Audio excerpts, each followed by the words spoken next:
So, hinayaan ko na muna hindi ako nag-post, nag-vlog dahil sa gusto kong mai-post ni DIY KKB, informative, ni Oliver, yung usapan namin, 4 na oras ay naputon, sayang naman kung hindi niya may post yun. So, ine-edit pa niya, baka may mga hindi tamang sinabi.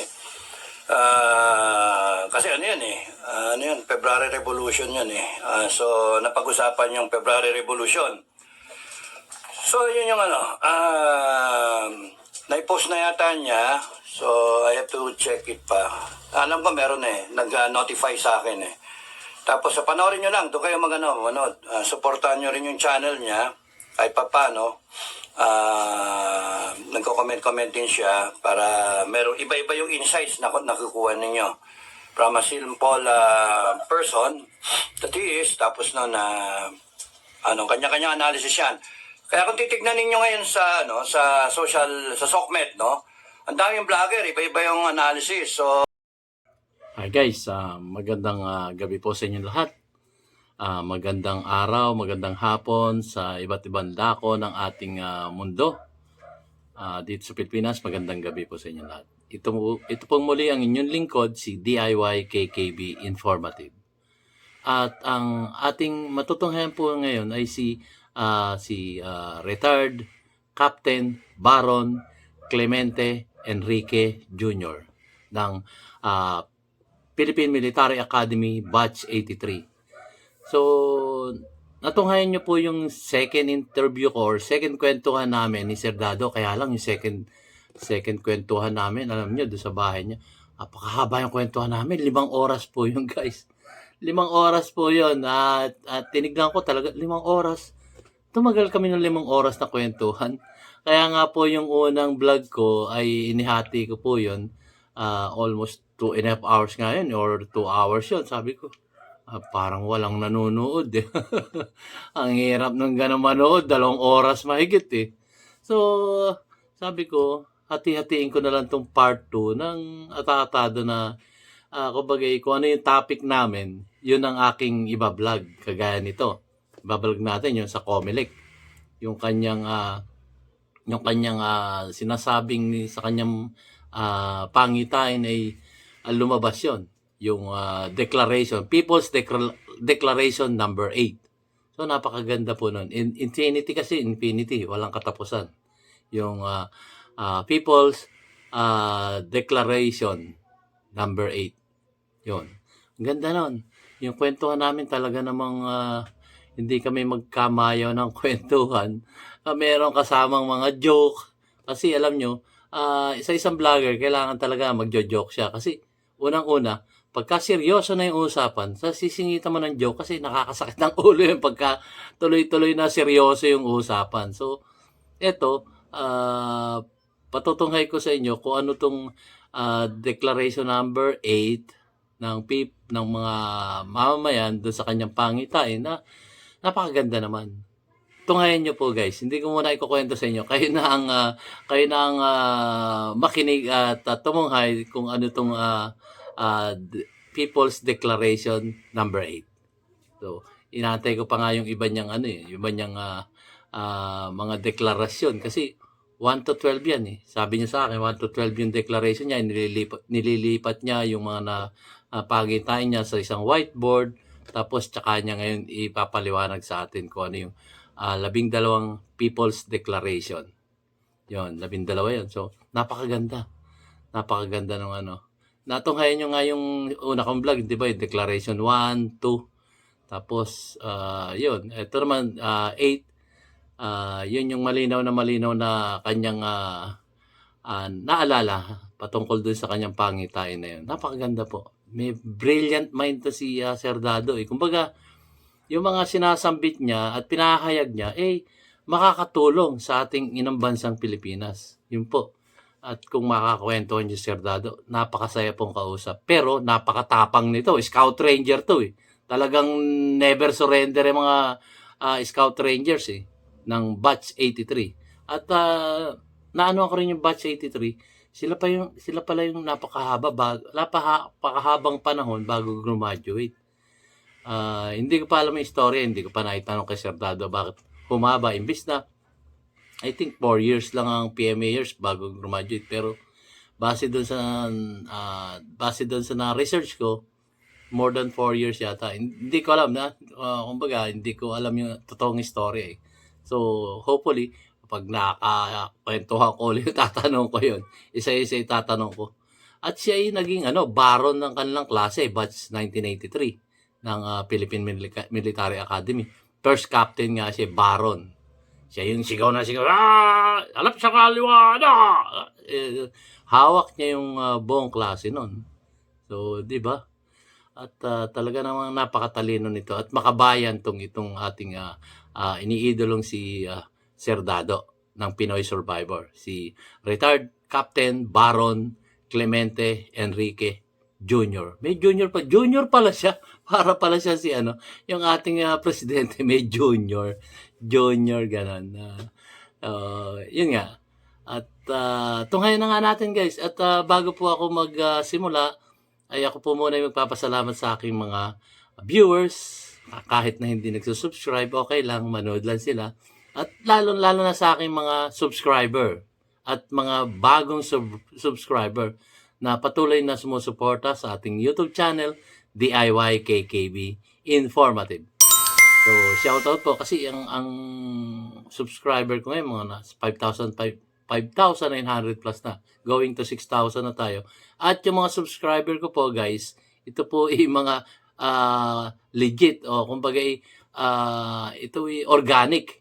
Wala siyang mga kaibigan ko. Sabi, uy, mag-subscribe na kayo. Wala akong ganun. Kung sino lang po yung makatunghay, kung sino yung makatagpo or makakita ng ating YouTube channel, DIY KKB Informative, sila po yun. Kumbaga, kusang loob nila na mag-subscribe siguro na meron din naman logic yung ating paglalahad dito sa ating YouTube channel ay ako po yung nagpapasalamat sa inyo lahat. Organic po itong ating mga nag-subscribe dito sa ating YouTube channel, DIY KKB Informative. Maraming salamat po sa inyo lahat. Ako po yung lubos nagpapasalamat kahit na konti ito, compare mo doon sa iba-ibang dandang libo na subscriber, kumbaga milyon-milyon. Ang nakikita ko lang milyon-milyon yung mga sa mga news, sa mga artista, yon. So hindi naman tayo artista, ayokong maging artista. Yan guys. So simulan natin guys. At isa po pala, maraming nagpapa-shoutout sa akin kaya lang hindi ko nailista. Sorry po. Yung mga OFWs natin sa Amerika, sa Australia, babanggitin ko na lang yung bansa. Meron nga tayo sa Japan eh. Meron na rin tayo sa Taiwan. Grabe ang DIY KKB. Kung saan bansa na pala nakakarating. Meron pa rin sa Brunei na nagko-komento, nagpapakilala, watching from mas marami po sa Middle East. Kagaya ng Saudi Arabia, sa Qatar, sa nakalimutan ko iba, basta sa Middle East. Marami po sila doon na sumusubaybay sa ating YouTube channel, DIY KKB Informative. Maraming salamat po sa mga OFWs. Maraming salamat po. Ito na po. At tunghayan natin yung mga inilahad, pinahayag ng ating si retired Captain Baron Clemente Enrique Jr., aka Kadado. Ito na po. Take it away, Sir Dado. Kayo na po ang magsalita.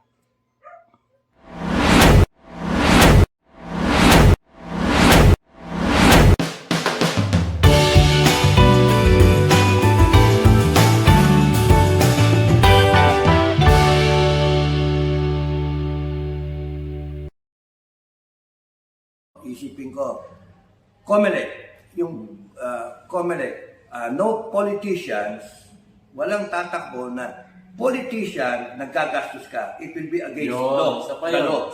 Walang tatakbo. Takbo kang presidente, sabihin mo. Sabihin mo.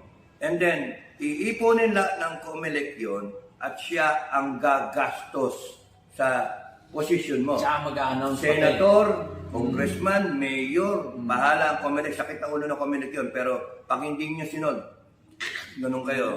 Hindi, ang punto, pag ikaw tumakbo ka na senator, gumastos ka ng 400 million, putragis, 100 million. Papawiin eh. Saan ko kukunin? Papawiin eh. Papawiin talaga. Kaya nga yung resolution 10 eh. Papawiin talaga. Pero kung kunyari, tumakbo ka na senator, kahit sino, pero Wala punan. wala kang bawal maggastos ka. Oo. Bawal. Gobyerno na gagastos. Gobyernong gagastos. Equal footing. Oo, tama. So, parehong kayong may ads, pareho kayong may debate, basta bahala yung Comelec mag-schedule nun. Tapos kami rin magbibigay ng ads nun. Pati yung social media mo, i-regulate yung lahat na yun. Walang lamangan, bale. Yun yung state policy. Walang lalamang na isa kasi mayamang ka kumpara to sa isa na mas mahirap. Kasi ang state policy is walang dapat gagastos ng pera kung ikaw gusto mong mag-serve ka sa gobyerno kasi it is understood by the state, papawiin mo rin yun sa mga taong bayan. And related to so number 8 na declaration na ibabalik ng state yung pera sa iyo na tax, di ba? So, kung baka hindi ka magnanakaw dapat kasi wala kang ginastos eh. No? Nanalo ka by kung anong qualification mo at merit mo. Comelec ang sakit ng ulo na nagkumpanya sa inyo at saka kinover yung debate ninyo lahat. Presidente, senator, governor down the line, kung regional na nangyari, etc. etc. So yun, natatandaan ko. Congress, sinara, tsaka Senate, sinara. Tapos nun, nire-organize. Tinrim down. Yung Congress, lumalabas, one per province. So, 87. Kung 87 yung provinces, one per province. Ibig na 300 plus ngayon. Wala na yung wala yung party list. Wala yan. Abolish yung Congress talaga, doon sa panaginip ko. Nabolish yung Congress tsaka yung Senate. Talagang one stroke pa. Tapos, ayaw nyo ayusin yung namin. Yung complaint namin, resolution 10. O, sana namin kayo. Tapos, wala na problema. O ngayon, sinong yung gagawa ng batas? Kung sino yung inupo ng Estado. Yun ang gagawa ng batas. By executive order or letter of instruction, parang panahon nila Marcos noon na Pero merong ginawa yung people sa revolution na 12, ang tanda ko 12 na declaration. Parang order ba? Presidential decree, parang people's declaration, parang gano'n. Number 1 nga is yung nag-declare ng grabe panaginip yun, Hanip eh. Maganda yung panaginip. Kaya i-share ko, buti nga, napagkukwentuhan kasi nga, I'm trying to recall nga everything and then put it in one blog as part of my, doon sa kabila ko na Pero mahaba yan, sandado. hatiin ko. Pwede mo nga hatiin yun, naka-isang oras na. Kasi mahaba yan, tingin ko mahaba yung magiging yung Pwede nga, siguro, pwede kong gawin, sabihin ko agad, 1 to 12. Mahirap kasi yung pagkapaisin yung explanation, di maintindihan. Hindi, ang gagawin mo, 1 to 12 overview, and then yung explanation, 1, 2, 3, gano'n. 4, 5, 6. Maganda explanation din yung 8, may numero. Pero, hindi ko naman, bakit di ko problema yung mag-explain yung sinasend ko lang nga yung panaginip ko And then yung let the mathematicians do it. Ang sa akin, nag-try ako mag-compute Kasi kung isusoli ko sa'yo 1 million or 2 million, kung 10 million kayo at age 40, that's about 20 trillion. Tama ba yun? It should be benefiting by... It's 20 trillion. Susoli ko. So, ibig sabihin, but in 20 years from now, from the date of start nung policy na yon, na kailangan at 20 years, meron akong babayad sa'yo. More than that. Kasi isusunod pa. But if I get things going, may mining, may export, we're producing the number one producer ng whatever, di ba? 20 products, for example. Wala. Banana. Number 1 tayo sa banana. Number 3 tayo ng banana. Sa coconut. Coconut. Pwede yun. Tapos, hindi naman po pwede mining. Maraming pwede natin produce. Marami. So, it's just a matter of... Pineapple. Ang dami rin yan. Sa Mindanao, ang dami taniman ng pineapple. kaya high value. Kunyari spices. Oo. Ganun ba? Dami. So, it's just a matter of sitting down with the right people. Okay, educate me. Educate me. Ito yung gusto kong mangyari. O ito yung, kung sino gusto mag-lead ng natin, bansa natin. Upo ka, the right people in front of you, you ask the right questions. Okay. Ang problema ko ganito kinakailangan kong kumita yung bansa natin. Ganon.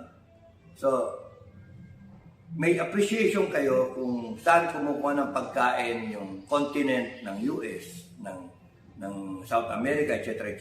Tapos saan ang gagaling lahat ng pagkain.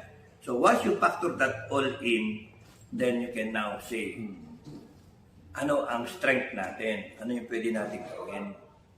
So, doon tayo. Diba? So far, ang ginagawa natin, nag-export tayo ng tao, OFW. Which is one reason, thank you sa mga OFW natin, ng mga mga hero natin. Hindi babagsak ang Pilipinas, sa totoo lang. Dahil sa OFW natin. Yan ang bumubuhay sa atin. Ang kinakailangan lang, suklian ng gobyerno ang OFW natin. Yun yung dapat na after working away, and then nung delikado pa yung mga buhay nila, at harm's way sila, at saka away from their families, malungkot, they find na ang tawag dito, contentment na sila magkakasama sa area nila. Dapat yung Estado, sinusuklian sila ng magandang gobyerno. Yun ang natiintindihan ni Tatay Digong noon. Kaya siya, palagi siyang lumuluwas na ibang bansa. Kasi nag-upload, hindi lulubog yung bansa natin because we have OFWs to begin with. Now, dapat, hindi, ang naging mali ng mga politiko natin, nakaasa tayo sa OFW, pero wala namang ginagawa para sa OFW. Walang balik sa mga OFW. Walang balik So, dapat nga, kung babalik mo yung Kaya nga yun yung declaration number 8. 8 nga bumabalik, di ba? Infinity. Infinity. So, kung ano may nakuha sa iyo, ibalik sa iyo. Kaya nga lang, kung 20 years, every 20 years, kaya pasensya na, pero walang interest Pero, nakikinabang na yung buong bansa. Isipin mo, binalik sa iyo yung kinuha mo. Samantalang, ilan tayo ngayon nagbayad ng taxes? Ilang taon ka na? Ilang taon na ako? Lahat. Wala namang bumalik. So yung suya tayo, sinong meron? Politiko. Senator, congressmen, mayors, governors, even barangay captain, sila ang meron. Alis na tayo mga anak mo. Di, nag-hay sa iyo. Maraming lakad din yung mga tao dito sa bahay. So, yun yung we have to, sakit ng ulo ng Pilipinas. Ay, so, totoo yan. Tayo nga itong edad natin to, dapat tayo sitting pretty na totoo sin Ayun, tayo pa yung problema para ipaliwanag sa taong bayan dapat na gawin para susubukan mo. Yun ang medyo Ipin mo, maganda yun, yun yung walang gagastos na politiko o melik. Ay, maganda yan, maganda talaga. Hanip yun Ganda. Hanip yun na tama yun Alam ko na, i-vlog mo na yun parang napanood ko na yun. Hindi pa. Hindi pa ba? Hindi pa. Alam yung, siguro in passing na idea, pero yung ngayon, sinasabi ko, lahat ko in one bagsak na panaginip na hindi ko nga ma-recall yung yung detalye, sayang Kasi nga yung aso, bigla akong Dumilati lang eh. Pinasok yung dilati ko sa tenga ko eh. Nagising ako bigla eh. Sira yung loko-loko yung mga aso eh. Ay, pagkagutom na yun eh, nangigising. Nagising ako bigla. That's why, nung nire-recover ko pa yung sarili ko na bumalik ako dun sa Doon sa senaryo na yan. senaryo. Hindi ko nga gusto ko maalala nga kung sino yung mga military dun eh. Meron ganun panaginip na gusto mong balik ka. Patulog niya. Wala, hindi ko naman. Hindi na balik. Wala eh. Ako nga, may chicks akong sabi ko, may chicks akong katabi. Tulog ako, hindi na ako. Ako nung bumalik ako eh, hindi na upo eh. Nag-bihis na eh. Joke. Joke lang. Hindi na upo eh. Nag-bihis na eh. Binabalik ako. Pagbalik ko eh, parang, ba't ka bihis ka na? Papayag Ang tagal mo. Papayag na eh. Gago. Parang kulang ka sa ano ah. Kidding ang dahil guys kasi nagiging seryoso na kami. Infinity na nga yung pinag-uusapan namin. Pero maganda yun guys. Infinity na yun yung talent siya. Favorite ko yun eh. Kaya declaration number 8. So hopefully malaginip pa si Sir Dado sa Yung ano, yung 10 nga, parang panapat sa ano yun eh, resolution 10. number 10. Oo, resolution 10. Parang, de, number 2, una, yung declaration ng ano nga, ng revolution, People's Revolution. Number 2, death penalty kagad eh. Number 3, yung full departure order ng lahat ng politiko. Kasi ibabangga yung ano nila. Lahat ng assets nila, titignan yung salin, tapos yung kita, lahat yun ibabangga. Tapos pagka hindi mo ma-explain, balik sa estado. yung ano, Pero yung tsaka asset. yung sinasabi mo. Ay, ano na. Kaya nga, number 2. Sorry dun sa iba, pero ganyan na talaga. Panindigan niyo yung ginawa niyong pangunguha ng pera ng taong bayan. Kasi masahol pa sa ano yun, masahol pa sa... Pero siyempre, yung mga tinatatamaan dyan, ay, magagalit sa akin na, ako naman, ano ba kasalanan ko eh, pinapakita ko lang yung panaginip ko. Managinip din kayo. Magagalit sila kung yun yung ginagawa nila. Talagang magagalit sila. Kung yun yung totoong ginagawa nila. Na sila yung kurako sa gobyerno. Kaya kung ang ganda nga sana isipin, ang linis ng Pilipinas noon kasi wala ka walang matitirang kurakot. Wala. Kailan mo sisimulan sa grado yung kahit na hindi pa kompleto yung panaginip mong yun, yung explanation para makakuha ng ating... Ano yun? Siguro, baka bukas may vlog ko yun. Oo. Nasa whiteboard eh. Nasa whiteboard. Part by part mo, para maintindihan nyo. Kaya nga Kasi panunulit yun. pagka tinamad nga ako di yung sa iyo na ito na lang, itong sorry na lang Hindi pa, kulang pa yung ating mas maganda yung naroon ka sa whiteboard para step by step maano. Ano nga iniisip ko nga eh. Buti nga yung malinaw yung 1, 2, 8, 10. Comelec, malinaw yun. Basta sinodi ko lang sa whiteboard yung mga yung anong tawag doon, yung mga topic, stent ba? Mahirap sana managinip ulit. To be continued yung pagdating mo sa infinity. Dapat na, yan ang ginagawa ng mga general. Yeah. Mga retired nating general, mga PMayor. Tinuro naman sa atin yung thinking ahead. Why don't you think ahead na in the event na magkaloko-loko tayo, alam niyo yung gagawin. Siguro naman nag-uusap ng mga yan. Oo, meron yan. Nag-uusapan nila. Na kung ano yung scenario 1, 2, 3, gano'n. Pero, yun nga yung solusyon. Hindi yung panay forma, hindi yung panay highfalutin kasi you go down to the details kung ano yung sistema nating mali. Alam naman natin kung ano yung mali. O paano? Kagaya nun, yung Comelec. Hahayaan nyo ba na yung Comelec natin nagiging instrument pa ng... Ngayon, ginagago tayo eh. Kukolektahin nila yung pirma. Wala, hindi magsasaksi. PI? Tingin ko lang, hindi. Excuse me. Hindi magsasaksi. Tingin ko lang, kasi talagang maharang na siya. Sabihin na natin, kung ano man ang iniisip ni Senator Amy. Alam naman natin eh, kung bakit. Naharang na talaga niya yung ano. Wala kung ano kay... Yung misis ko, ano kaya, okay daw si Amy sa kanya. Ako sinasabi ko, sa iyo okay, sa akin hindi. Kasi look, why would you say na siya daw, di ba siya yung nag-convince na kay Digong na wag ilabas yung listahan, narco-list. Siya daw, di ba? Tapos siya nag-convince na si BP Sara tumakbo in tandem with BBM.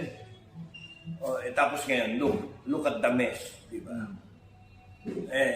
Hindi naman siya. Kung magsalita naman siya, panay hapyaw-hapyaw, hindi, walang definite na, walang linaw. Ano ka ba? Kampi ka ba sa taong bayan o kampi ka sa kapatid mo? Ganun lang kasimple yun eh. Ganun lang kasimple. At isa pa yung Hindi pwede yung gumaganong-ganong ka, hindi mo malaman. Hindi makita ng tao kung nasaan ka eh. Yeah. Sa akin simple lang. Ang problema, ang tao will end up voting her. Kasi tao eh. Ang daling mabola eh. Wala. And then, you might see, kung matuloy 2025 election, you will see Senator Amy.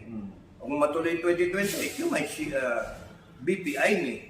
Pero pwede rin BP Tulfo. Makakalimutan ng tao si Tulfo na Ako naman, sa nakikita ko kasi ngayon, galit kay Senator Amy, naglalabasan, abat na mga tagal, lumalabas yung maling ginagawa nila. Kagaya nung, bakit siya nga naman pipiro ng electronic signature? Siya pala, isa doon sa umayon, doon sa tinatawag na budget, yung mga insertion na yan. Siyempre, pinatunayan ngayon yung isang congressista. Pinirmahan mo rin ito eh. Anong kami lang? mga kababayan, ang sa akin lang napakasimple. In the absence of data or information or actual na knowledge dun sa nangyayari, no? Hindi natin alam yung what's transpiring between Amy and Digong o kaya Sara, di ba? Hindi natin alam. Hindi natin alam yung Amy and kapatid niya, BBM, or Amy, yung kapwa senators niya or congressman, etc. Sa akin, in the absence of all that, what was said, simple lang sa akin. Member sila ng Senate ngayon, Resolution 10. Lahat sila, may problema. Lahat sila. Senators at saka congressmen, lahat sila may problema. Simple lang ang standard ko. Hindi nyo kinwestiyon ang Senate Resolution number 10. number 10, Joint Resolution number 10, may problema kayo sa taong bayan. Lahat sila. So, malungkot. So guys, natunghayan nyo, no? Napakaganda yung kanyang mga pangitain na yun. Nagpakita sa kanyang pangitain. At talaga namang pwede mangyari, di ba guys?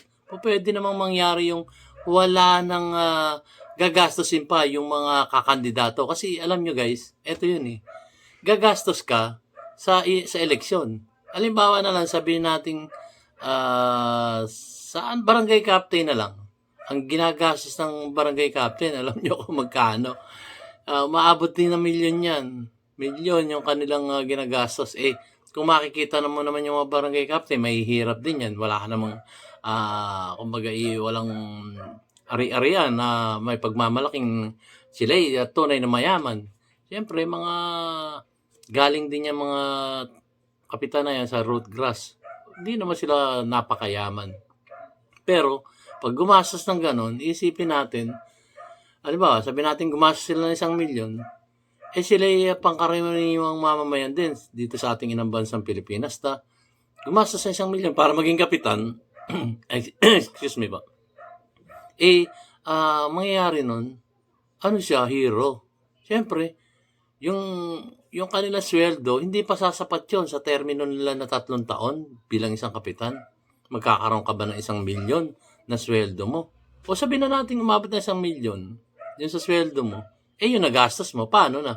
So doon, pinatutukoy ni Sir Dado na nagkakaroon talaga ng korupsyon doon sa mga ganong bagay. Lalo na pagka ikay kumandidatong kongresista, milyon-milyon talagang gastos diyan. At lalo na sa senador, national yan eh. At ang vice presidente at ang presidente, malaki yung mga nagiging gastos niyan.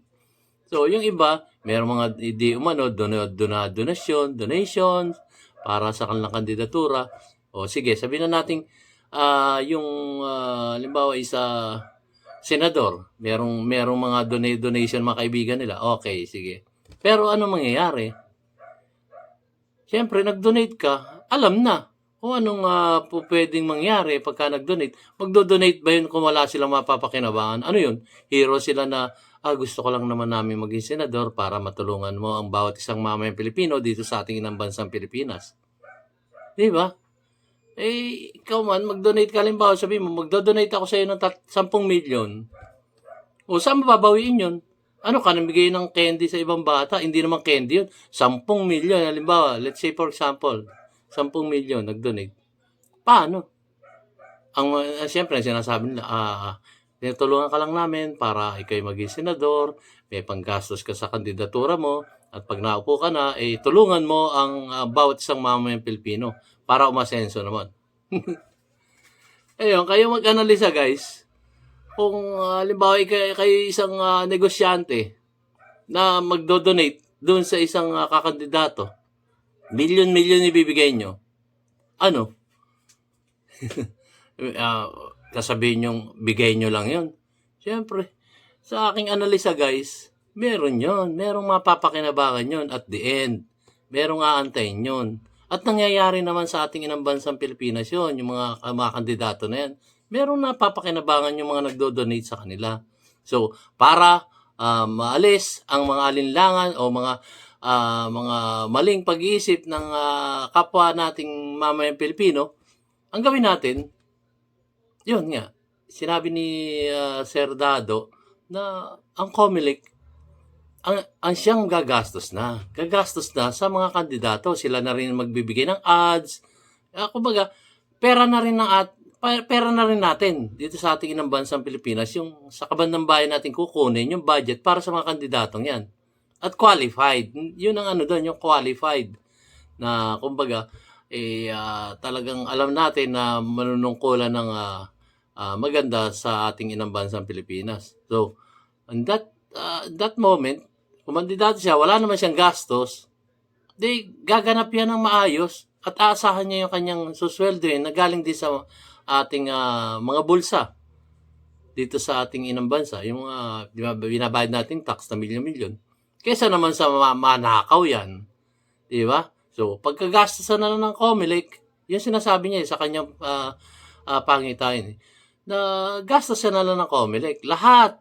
Pati advertisement nila, pati yung kanilang mga ads, yung ads advertisement, isa yung DIY KKW, loloko mo kami. So, kidding aside guys, yun nga. So, kesa naman sa mag-iisip pa sila, saan ko babawiin yung aking mga gastos sa eleksyon?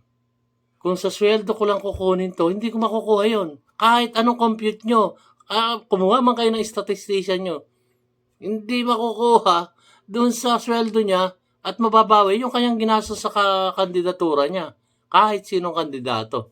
So, ano solusyon? Doon sa pangitain niya. Ang ganda. Di ba? Tayo na ang gumastos. Galing sa kaban ng bayan natin. Para na sa ganun, hindi sila mag-isip ng korupsyon na babawiin nila yung kanilang mga nagastos sa eleksyon. Napakaganda. Napakaganda po nun. Kaysa naman sa, kagaya niyan, hanggang ngayon, hindi pa sinasagot nga yung resolution number 10 na ito kumbaga liquidation by certification. So, the word itself na lang, liquidation by certification. Yun lang. Ba't hindi na maalis-alis yun? Yung resolution number 10 na yun. Liquidation by certification. Na alam naman natin pinagmumulan ng korupsyon sa ating gobyerno. So, nakakalungkot. Pero hindi nakakalungkot yung pangitain ni Sir Dado na kakandidato ka, wala kang gagastusin. Ang kaba ng bayan na lang ang gagastos.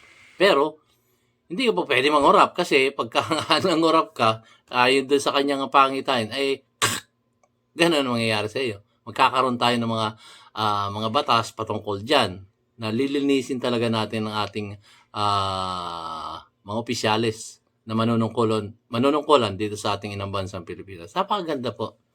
Siguro sabihin natin impossible dream, pero possible po. Possible po yun. Pwedeng gawin yon. Pwedeng mangyari, pwedeng maganap yung mga ganong paglilinis ng mga reglamento o mga batas dito sa ating inang bansang Pilipinas. So, yan. Susunod ko na lang po yung susunod na kabanata ng usapan namin, kwentuhan namin dun sa parting yan. So, nag-end lang po tayo dun sa sinasabing COMELEC. Libre ang kumandidato. Yun lamang po guys. At maraming salamat po uli sa aking mga viewers at lalong-lalo na sa aking mga subscribers na patuloy na sumusuporta sa anyong abang lingkod, DIY KKB Informative. Maraming salamat po sa inyo lahat.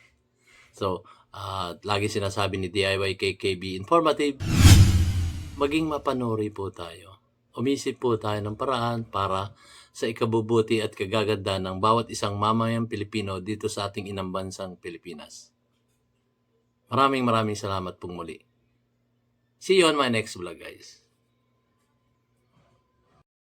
Mamaya meron akong interview kay DIY kay DIY KKB, no?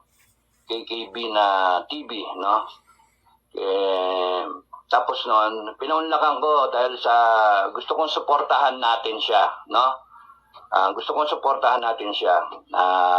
Tignan niyo yung channel niya, tapos noon, I am authorizing him na kunin yung aking mga content, lahat ng videos, and then explain pa niya, no? Magkakausap naman kami. So that kung sino man yung subscriber dito, subscribe na rin kayo sa kanya, no? Support nyo rin. At tingin ko dito, tunay na Pilipino na he's out na imagine, bumiyahe pa siya para lang makipag-meet sa akin. Kaya nga, that's why I stayed up para I will really meet him sa stasyon.